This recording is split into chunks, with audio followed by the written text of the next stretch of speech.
स्त्रियां सभी जो है अतीत उन्मुखी मानसिकता से बाहर निकले और कर रही है। आज की नई लड़कियां कभी जीन्स पहन लेती है, मोबाइल हाथ में लेके निकलती है। ये क्या है? ये है उस अतीत को इनकार करना। क्यों? अतीत ने बहुत परेशान किया, बहुत दुखदायी रहा है अतीत। हालांकि वो कितनी भी जीन्स पहन लो, शादी के बाद तो सलवार सूट भी नहीं पहन पाती। हरियाणा और शेखावाटी में पहनते हैं, वो रिवाज हो गया वहां तो। बाकी जहां नहीं पहनते हैं वहां तो नहीं पहन सकती। फिर शादी होते ही उसको सिर तो ढकना ही पड़ता है, कम से कम बांध दी जाती है बुरी तरह से। बोलना, करना, चलना, फिरना शादी होते ही एक तरह से पूरी बाजीगर की बंदरी बना दी जाती है उसको। करनी पड़ती है शादी, बेचारी करे तो क्या करे। और शादी करते ही जो हालत हो रहे हैं, अगर मारवाड़ और मेवाड़ और इन इलाकों के देखें तो हालत बहुत बदतर है। बहुत सारी ऐसी स्त्रियां जो नौकरी पेशा है और है, उनके साथ भी कभी चर्चा करते हैं तो वो कहती है आप हमारे घर को तोड़ दोगे। तो मैंने कहा भाई बात क्या है, आप क्या हाँ हम समझती हैं स्त्री होना ही दुखदाई है। स्त्री का जन्म क्या पाया है हम जानती हैं। जिसके पैर ने फटी विवाई वो क्या जाने पीर पराई।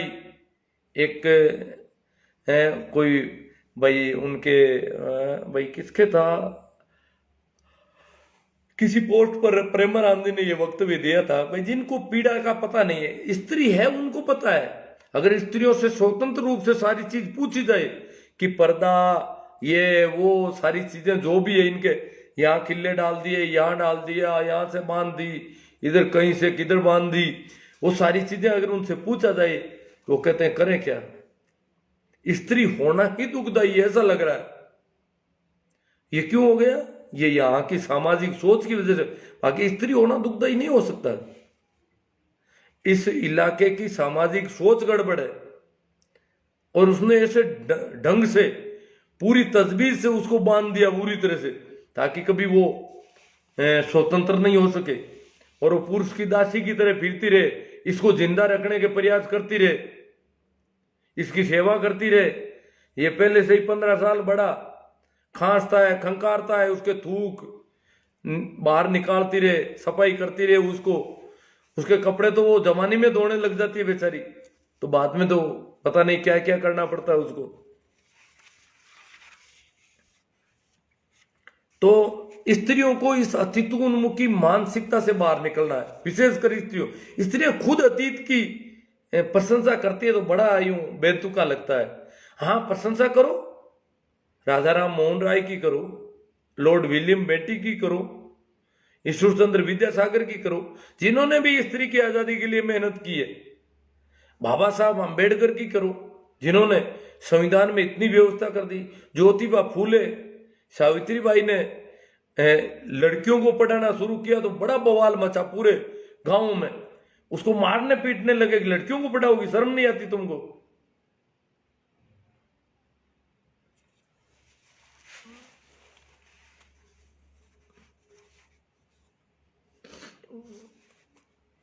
तो अब अपन चर्चा करेंगे इस पे जो कमेंट आए हैं। कमेंट देखो विरोध तो होगा पूरा भाई।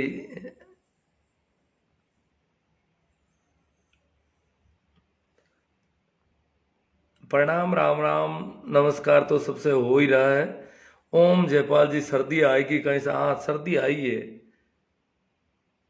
सर्दी कब भी थी, आज कुछ कम हुई लगती है थोड़ी।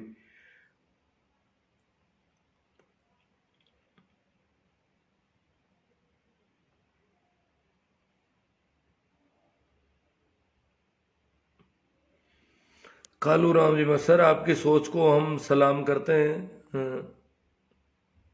कोना पड़ता कैलाश राम जी चौधरी, हाँ वेदवी का कोना बहुत गलत है। मतलब ये वेदवी का कोना सब जगह ही है। घर से बाहर तो कोई भी विधवा कहीं निकल नहीं सकती आराम से। चंपालाल जी बेनीवाल वार्ड में से, गुरु जी हनुमान जी बेनीवाल जनता की सेवा करते हैं 24 घंटे। तो इसका मैं क्या करूं भाई। ओम जयपाल, इस पाखंड से समाज को रूबरू करवाने के लिए आभार।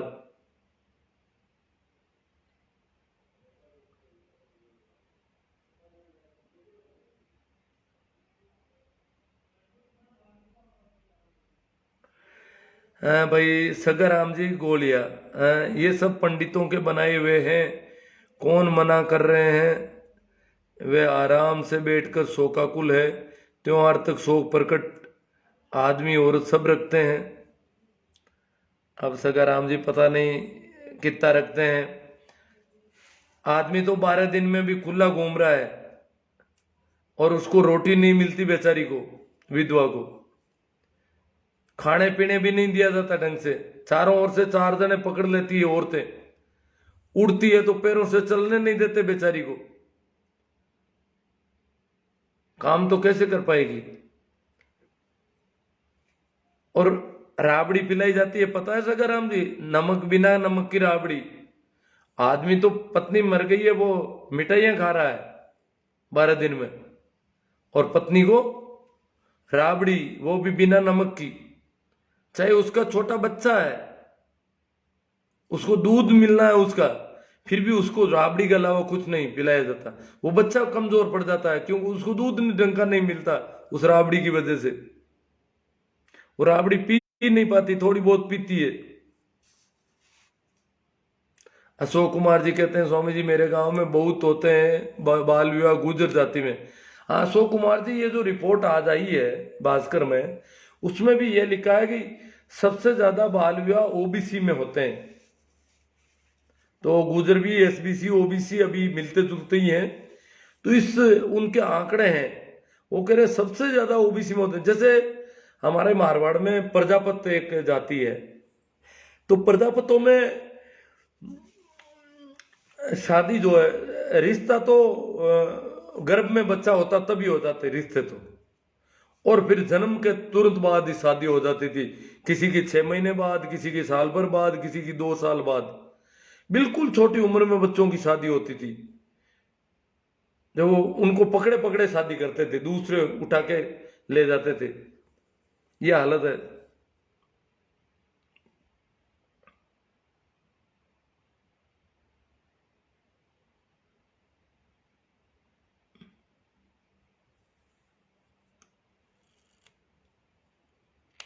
अजय सिंह बिश्नोई, खेल के देखो तुम चूने से होली, फिर सोचो कि विधवा का जीवन कितना रंगहीन होता है।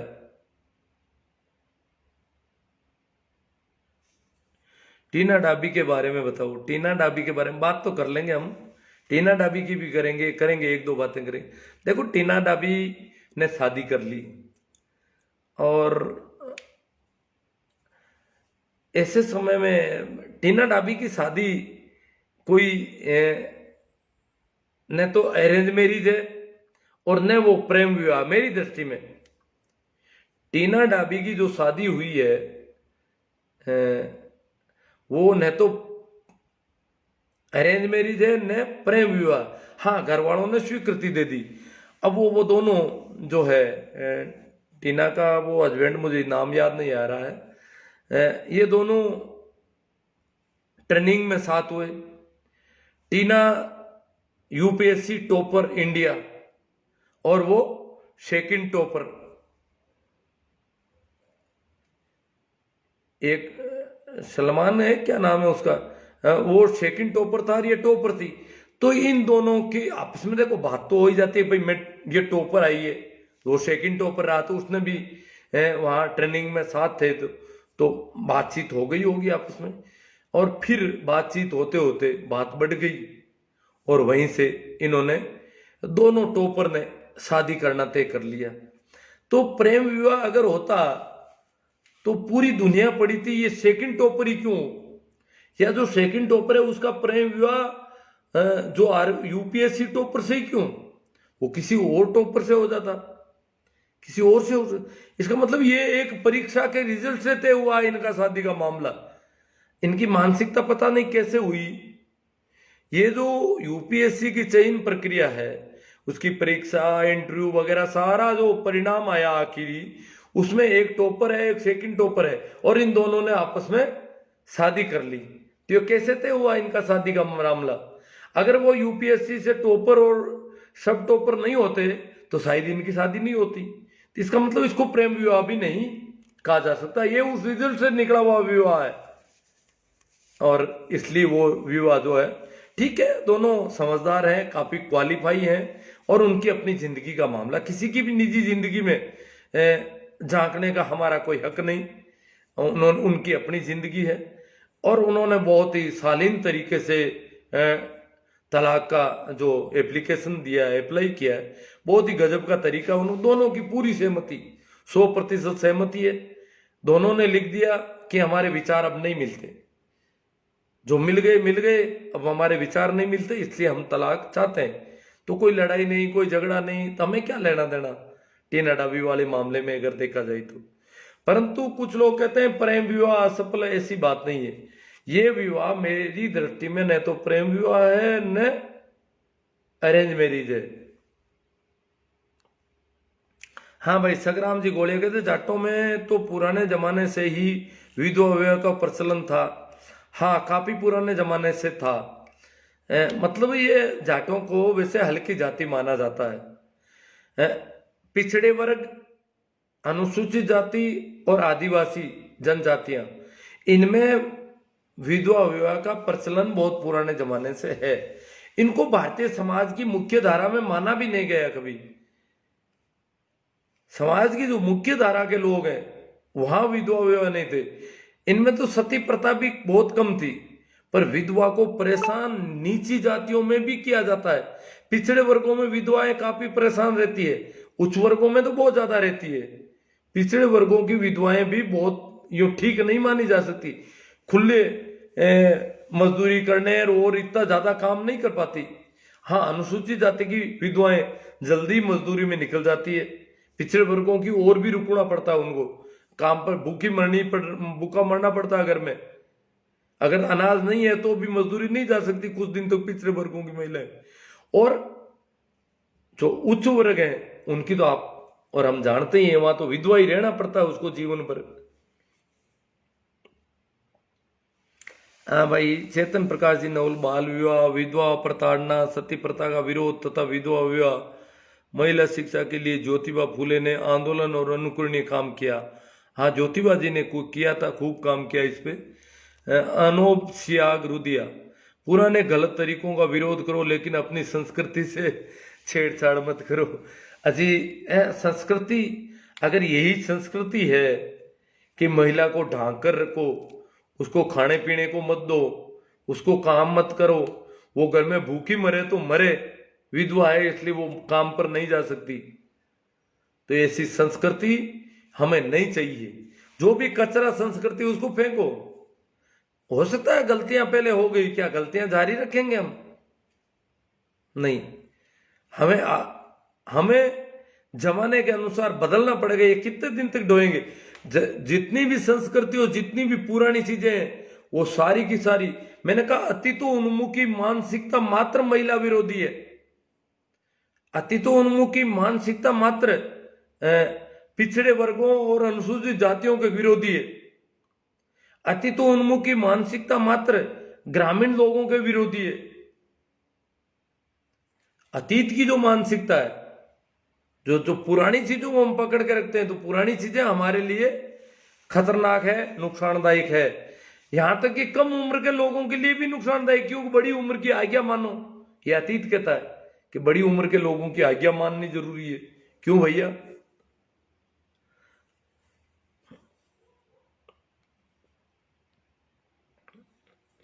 भाई करण परियार कहते हैं आपके विचार बहुत अच्छे हैं, आपके विचारों को समाज अपनाए तो बहुत कुछ सुधार हो जाएगा। नहीं अपना रहा है समाज, तो चल रहे हैं। जब विकास जी पूनिया, जितने आप बता रहे हो उतने खराब नहीं है सा जोधपुर में खराब नहीं। जोधपुर तो क्यों, जोधपुर में तो हालत खराब है ही स्त्रियों के। तो रूपेश बोध, अब तो काफी सुधार हुआ है सामाजिक कुरीतियों में, फिर भी आप सर लगे रहो तो आने वाले समय में समझ में बहुत फायदा होगा, समाज को बहुत फायदा होगा। ये अंग्रेजी लिख देते हैं तो अटक जाता मामला। महेंद्र जादव, ओके सर, चलो। पाखंड और अंधविश्वास से मुक्त होने में बहुत टाइम लगेगा सर, बहुत टाइम लगेगा, सही बात है। अनूप सियाग रुदिया, राजा रामचंद्र महिला सम्मान को मैं तो नहीं देते थे, तो सबसे इस मामले गरीब इंसान था। हाँ, वो इस मामले में गरीब इंसान था।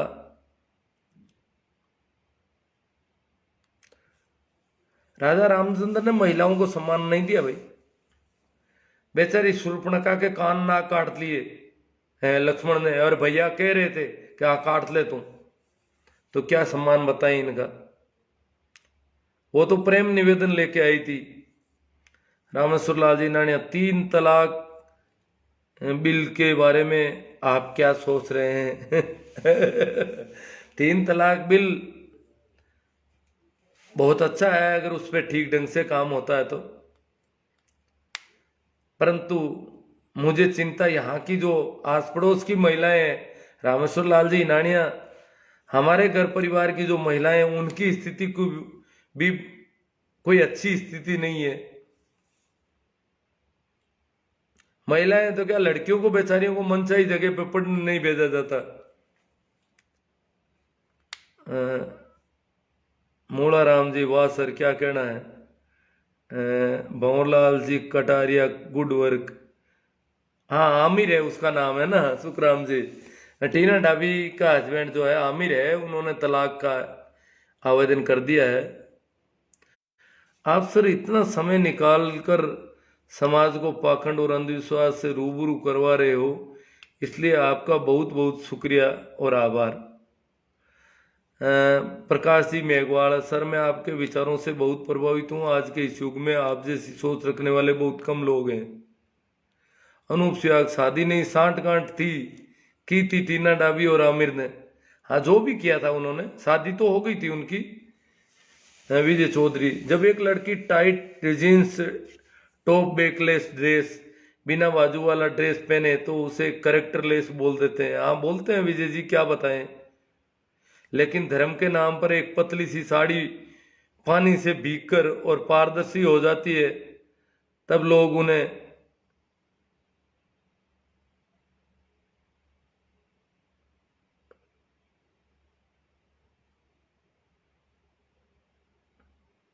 व्रती कहते हैं। हाँ वो तो व्रत कर रही है, नहा रही है पुष्कर में, गंगा जी में। हाँ डॉक्टर कुमार विश्वास, कवि का प्रेम विवाह सफल चल रहा है। चल रहा है, कुमार विश्वास का चल रहा है, किसी का चल जाता है किसी का नहीं चलता है। हाँ विशाल भाई जाट कह रहे हैं कि विधवा महिला का अपशुकुन मानते हैं लोग। गुरुजी अपशुकुन मानते हैं तभी तो समस्या है बेचारी होंगे। करण परियार कहते हैं, सभी को पता है कि ये कुरीतियां बहुत गलत है, लेकिन इसको कोई फेंकना कोई नहीं चाहता। जैसे अपन चर्चा करेंगे, विचार में बात आएगी, कर कैसे सकता है कोई आदमी। एक आदमी के बस की बात नहीं है, समाज का मामला है और समाजों ने जो तय कर रखा है वो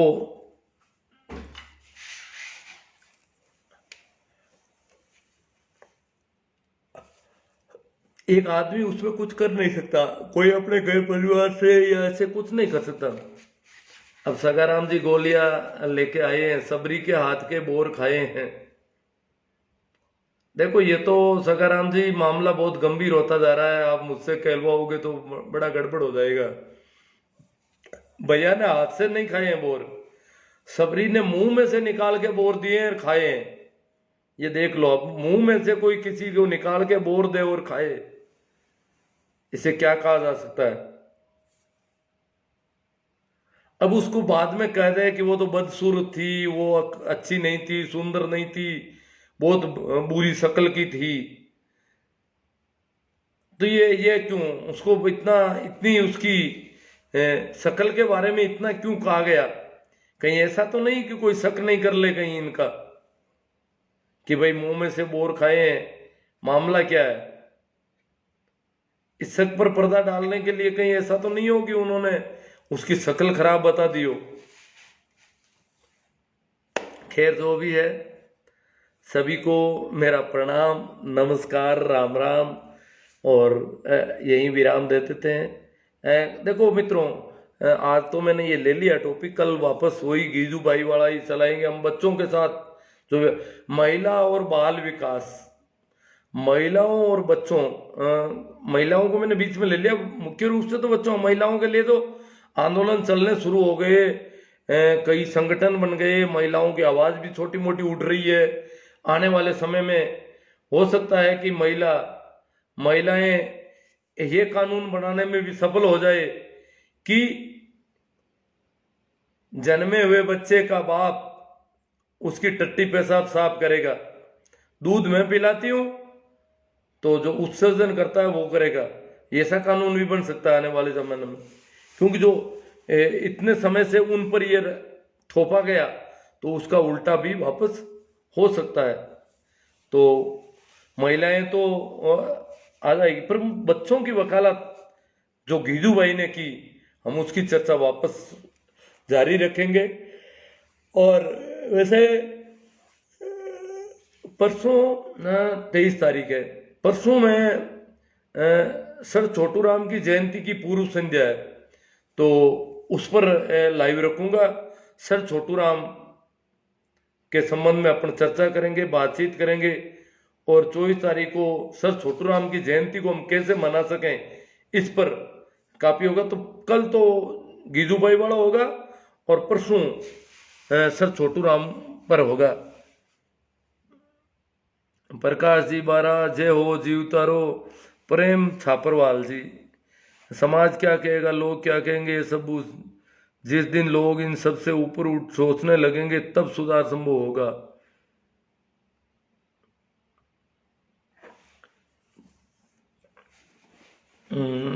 भाई नैन है, कुंभाराम जी नैन बाड़मेर से, गुरु जी आपकी बात सुनकर बहुत अच्छा लगा। ठीक है, आप लोगों का सहयोग देखकर मुझे भी अच्छा लगता है, इसलिए मैं बोलता हूँ, और आप ये सहयोग निरंतर जारी रखें। और फेसबुक यूट्यूब के जो भी वीडियोज और हैं उसको आप शेयर करते रहें। थैंक यू, प्रणाम, नमस्कार, राम राम।